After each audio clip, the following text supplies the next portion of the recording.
കേന്ദ്ര നേതൃത്വത്തിൽ നിന്നുള്ള അനുകൂല സൂചനകളുടെ വെളിച്ചത്തിലാണ് പി.സി. ജോർജ് കളത്തിലിറങ്ങിയത്. ഇടതു വലത് മുന്നണികൾ കണ്ടില്ല എന്ന് നടിക്കുന്ന 100 കോടിയുടെ ജി തട്ടിപ്പിലാണ് ആദ്യ ഇടപെടൽ.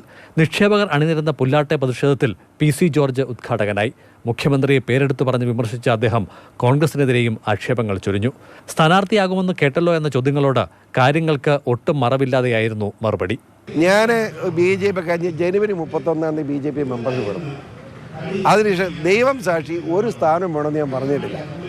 ഇവിടെ പത്തനംതിട്ട ജില്ലയിൽ എന്നെ സജീവ പരിഗണിക്കുന്നുവെന്ന് ബി.ജെ.പിയുടെ നേതൃത്വം പറഞ്ഞ് എനിക്കറിയത്തുള്ളൂ. ഞാൻ സ്ഥാനാർത്ഥിയാണെന്ന് സത്യമായിട്ടും എനിക്കറിയത്തില്ല. എനിക്കറിയില്ല, എന്നെ വിശ്വസിക്കൂ. ഞാൻ സ്ഥാനാർത്ഥിയാണെന്ന് എനിക്കറിയില്ല.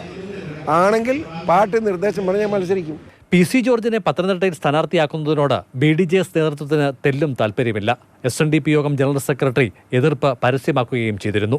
ബി.ഡി.ജെ.എസിന്റെ അതൃപ്തി അവർ ബി.ജെ.പി കേന്ദ്രങ്ങളെ അറിയിച്ചിട്ടുണ്ട്. എന്നാൽ പി.സി. ജോർജിൽ തന്നെ പേരുറപ്പിക്കാനാണ് കേന്ദ്ര നേതൃത്വത്തിന് താൽപ്പര്യമെന്നാണ് സൂചന.